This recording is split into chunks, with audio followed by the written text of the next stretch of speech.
Members of Parliament serving on the Health Portfolio Committee, some of who spent hours dealing with this legislation while it was being processed, have weighed in on the judgment.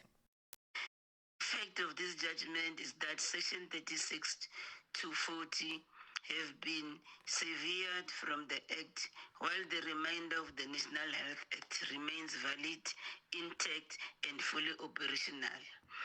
As the committee, we respect the authority of the Constitutional Court as the apex court of the Republic, and we affirm our commitment to uphold the principle of constitutional supremacy and the rule of law. The important implications for the implementation of the NHI Act.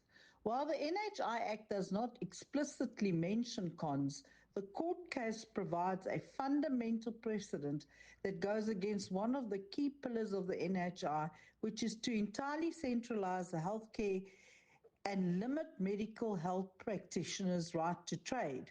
The Constitutional Court affirmed this right, noting the importance of balancing the rights.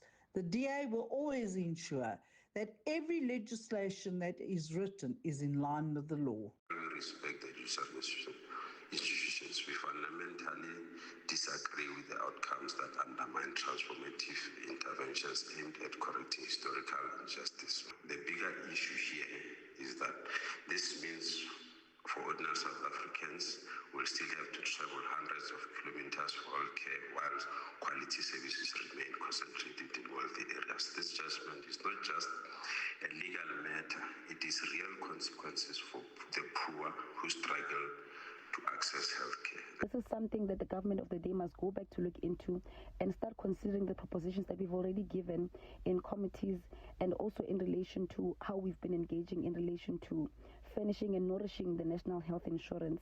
The court also found that there was no clear indication of which health services and technologies would require certificates because too much was left to future regulations and ministerial discretion. The Freedom Front Plus warned years ago in Parliament that NHI legislation would fail if its constitutionality were challenged in the courts. The party also warned that there were significant concerns regarding the structure, management and financing of the fund, and that numerous clauses in the bill were vague. The decision of the Concord today proves exactly that. Action SA urges the Department of Health to be truthful to South Africans about the status of NHI in view of the decision of the Constitutional Court.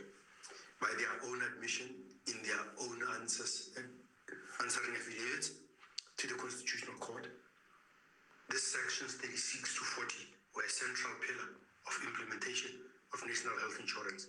As such, we ask that the National Health Insurance Act be sent back to Parliament for review. One thing all parties agree on is that this sector remains vastly unequal. The MKP and EFF have both questioned who exactly benefits from this judgment, with the EFF warning private healthcare providers not to use this judgment as a defense to perpetuate inequality in the sector. Abra Babia, SABC News, Parliament.